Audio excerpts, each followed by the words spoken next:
Hello students, welcome to English classes by Jai ma'am.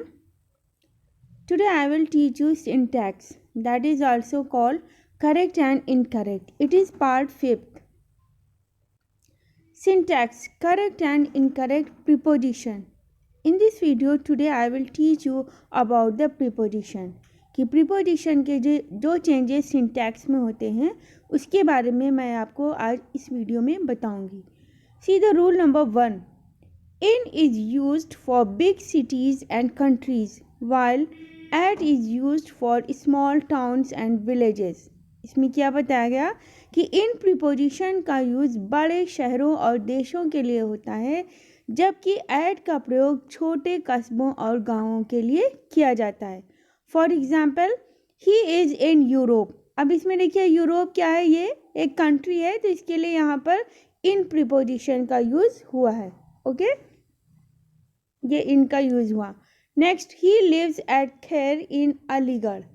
कि अब ये खैर क्या है, ये छोटा कस्बा है, तो ये इसके लिए देखिए एट आया. और अलीगढ़ का है क्या है, ये एक बड़ा सिटी है, तो इस बिग सिटी के लिए इन आया है. ओके, तो यहाँ पे देखिए दो प्रीपोजिशन का यूज़ हुआ. एट का यूज़ इसका स्मॉल टाउन के लिए और इन इसका यूज़ बिग सिटी के लिए हुआ. Okay, I live in Delhi. अब इसमें भी देखिए दिल्ली भी क्या है, ये एक बिग सिटी है, तो इसके लिए यहाँ पर प्रीपोजिशन इन का यूज़ हुआ. Okay, rule number 2. In and at is used for things at rest, while to and into is used for the things in motion. Okay, at rest means क्या होता है, जो वस्तुएं स्थिर रहती हैं, कांस्टेंट रहती हैं, तो उसके लिए प्रीपोजिशन इन और एट का यूज़ होता है. ओके, उसके अलावा टू और इनटू प्रीपोजिशन का यूज़ उन थिंग्स के लिए होता है जो मोशन में रहती हैं, जो गतिशील होती हैं, जो गति में रहती हैं, उनके लिए प्रीपोजिशन टू और इनटू का यूज़ होता है. और जो थिंग्स एट रेस्ट यानी कि स्थिर रहती, कांस्टेंट रहती हैं, उनके लिए प्रीपोजिशन इन और एट का यूज़ होता है. For example, number 1, he is in bed. अब यहाँ पे देखिए ये इन प्रीपोजिशन का यूज़ हुआ है. क्यों? क्योंकि जो बेड है वो कांस्टेंट है, स्थिर है ना. Next, he is at the top of the class. अब इसमें भी देखिए क्या है कि वो कक्षा में टॉप पर यानी कि उच्च श्रेणी पर है, तो इसमें देखिए एट प्रीपोजिशन का यूज़ हुआ है, क्योंकि एट भी क्या है, क्या लिखा है, the top of the class, कि कक्षा में उत्तम श्रेणी पर है, टॉप पर है, शिखर पर है. ठीक है, तो ये भी यहाँ पर कांस्टेंट है, इसीलिए यहाँ पर प्रीपोजिशन एट का यूज़ हुआ.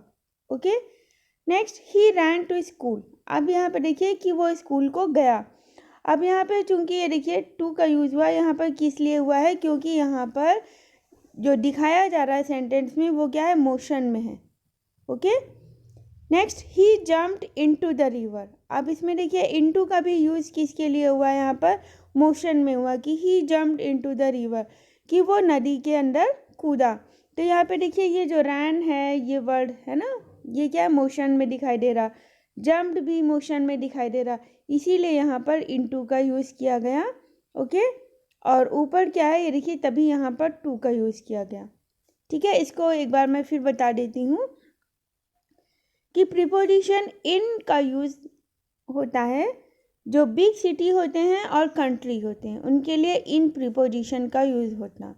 एट का यूज़ जो स्मॉल टाउन्स होते हैं, विलेजेस होते हैं, छोटे शहरों और गांवों के लिए किया जाता. नेक्स्ट रूल क्या है, इन एंड एट. प्रीपोजिशन इन और एट का यूज़ उन वस्तुओं के लिए, उन थिंग्स के लिए होता है जो एट रेस्ट यानी कि स्थिर होती हैं. ओके, इसके अलावा प्रीपोजिशन टू और इनटू का यूज़ उन थिंग्स के लिए होता है जो मोशन में होती हैं, जो गति में रहती हैं. Okay, is it clear? Rule number 3. अब इसमें क्या देखिए, preposition with is used for the instrument while by is used for the agent. Okay, तो विद प्रीपोजिशन का यूज़ किसी इंस्ट्रूमेंट के साथ में किया जाता है और बाय का यूज़ किसी एजेंट के लिए करते हैं. एजेंट मतलब किसी पर्सन के लिए, यानी कि जब कोई कार्य किसी पर्सन के द्वारा किया जाता है तब हम वहाँ पर बाय का यूज़ करते हैं, और जब कोई कार्य जो है किसी इंस्ट्रूमेंट के थ्रू किया जाता है, किसी औजार के थ्रू किया जाता है, तो हम वहाँ पर प्रीपोजिशन विद का यूज़ करते हैं। First example, the robber killed him with an axe. अब इसमें देखिए क्या लिखा है कि डाकू ने उसको कुल्हाड़ी से मारा। तो यहाँ पे देखिए ये कुल्हाड़ी है, ये क्या है, एक इंस्ट्रूमेंट है, तो इसीलिए यहाँ पर प्रीपोजिशन विद का यूज़ किया गया। Okay. Example number 2, he cut the Apple with his knife, कि उसने चाकू से सेब को काटा। तो सेब को किससे काटा गया, विद हिज नाइफ, कि अपने चाकू से। तो ये देखिए नाइफ क्या है, ये इंस्ट्रूमेंट है, इसीलिए इसके साथ में विद का यूज़ किया गया। Okay. Now see the third example, he was killed by a mad man. अब ये देखिए यहाँ पे लिखा है कि किल्ड है ना, तो यहाँ पे किसके द्वारा है, बाय प्रीपोजिशन का यूज़ हुआ, क्योंकि यहाँ पर क्या है, कोई इंस्ट्रूमेंट नहीं है बल्कि एक एजेंट है, एक पर्सन है, कि उसे एक पागल आदमी के द्वारा मारा गया था।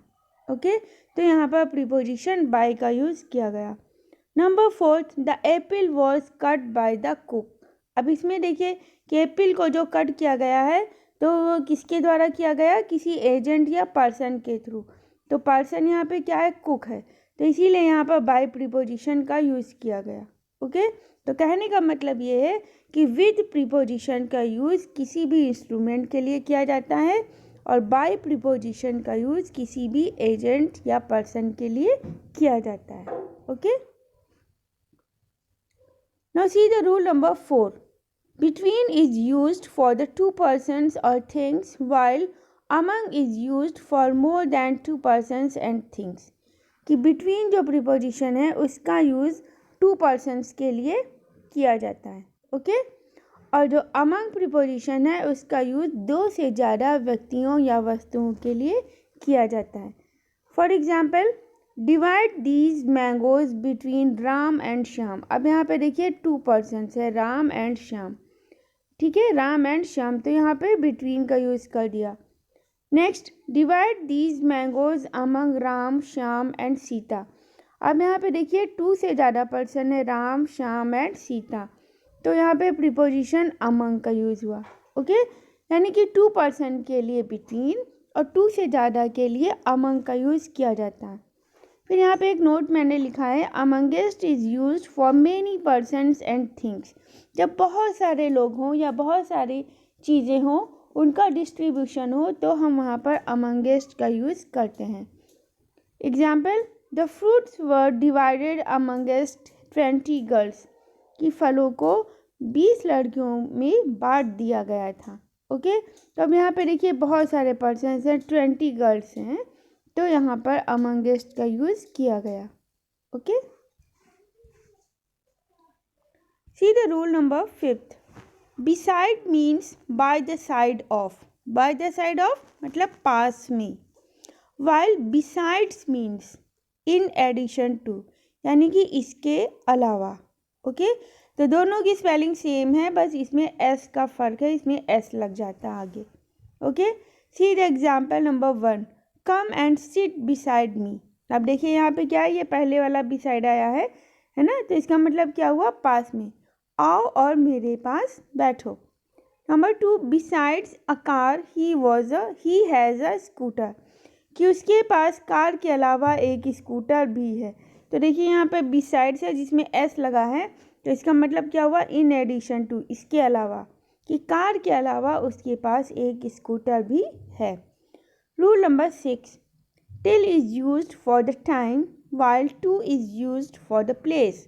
अब टिल ये एक प्रीपोजिशन है, इसका यूज़ टाइम के लिए होता है, और टू जो प्रीपोजिशन है उसका यूज़ प्लेस के लिए होता है। Example number 1, she slept till 8 AM, कि वह 8 बजे तक सो गई थी।